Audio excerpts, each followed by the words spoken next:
ఇప్పుడు రేవంత్ రెడ్డి ఏమో 6 గ్యారెంటీలు పూర్తి చేస్తున్నాం, 420 హామీలు కూడా ఇచ్చేస్తున్నాం, రైతు బంధు కూడా వేసినాం, రుణమాఫీ కూడా వేసినాం, పెన్షన్లు కూడా ఇస్తున్నాం, ఉద్యోగాలు కూడా ఇచ్చేసినాం, 70,000 ఉద్యోగాలు భర్తీ చేసినాం అని చెప్పి రేవంత్ అన్న డైలాగులు కొట్టేటటువంటి కార్యక్రమం చేస్తున్నాడు.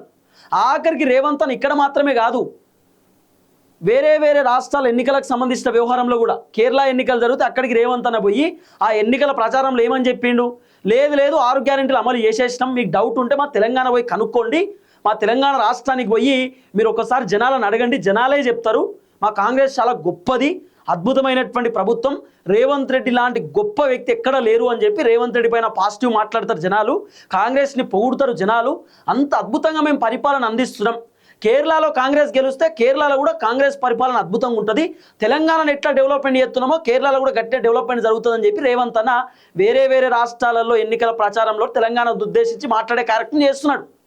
కానీ రేవంత్ అన్న మాట్లాడుతున్నటువంటి మాటలు ఒక రకంగా ఉన్నాయి, గ్రౌండ్ రియాలిటీ వేరే రకంగా ఉన్నది.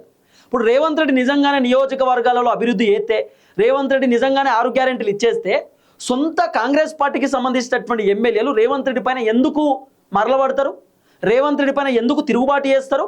ఇప్పుడు 2-3 ఎమ్మెల్యేలు ఏమని చెప్పారు, రేవంత్ రెడ్డి వల్ల మాకు ఇబ్బంది అవుతుంది, రేవంత్ రెడ్డి మా నియోజకవర్గానికి నిధులు ఇస్తలేడు, రేవంత్ రెడ్డి నిధులు ఇవ్వకపోతే నియోజకవర్గంలో మేము డెవలప్మెంట్ చేయలేకపోతున్నాం, మేము ఇబ్బంది పడుతున్నాం అని చెప్పి ఎమ్మెల్యేలు చెప్పినటువంటి మాటే కదా. ఇప్పుడు ఒక ఎమ్మెల్యే మొన్న మాట్లాడాడు, పోచారం శ్రీనివాస్ రెడ్డి, ఆయన మాజీ స్పీకరు, మాజీ మంత్రి, బీఆర్ఎస్లో క్రియాశీలక పాత్ర పోషించిన వ్యక్తి, బాన్స్వాడ ఎమ్మెల్యే, ప్రస్తుతం రైతు బంధు అనేటటువంటి ఆ అంశానికి ఆయన సలహాదారుడు ఉన్నాడు. అంటే వ్యవసాయ శాఖకు ముఖ్య సలహాదారుడు పోచారం శ్రీనివాస్ రెడ్డి ఉన్నాడు. పోచారం శ్రీనివాస్ రెడ్డి బీఆర్ఎస్లో గెలిచి కాంగ్రెస్ పార్టీలోకి వచ్చిండు, పోచారంకి పదవి కూడా ఇచ్చిండు రేవంత్ రెడ్డి. పోచారం శ్రీనివాస్ రెడ్డి ఇప్పుడు కాంగ్రెస్ పార్టీకి సంబంధించిన లీడర్ అన్నట్టు.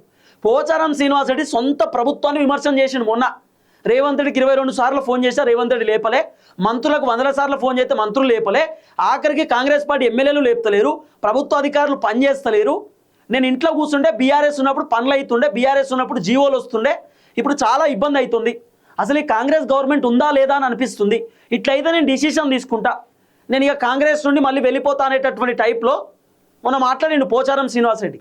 అవన్నీ మనం విన్నాం కదా. సొంత ప్రభుత్వం పైన పార్టీ మారినటువంటి ఎమ్మెల్యేలు విమర్శిస్తున్నారు, అలాగే సొంత ప్రభుత్వం పైన కాంగ్రెస్ పార్టీ ఎమ్మెల్యేలు.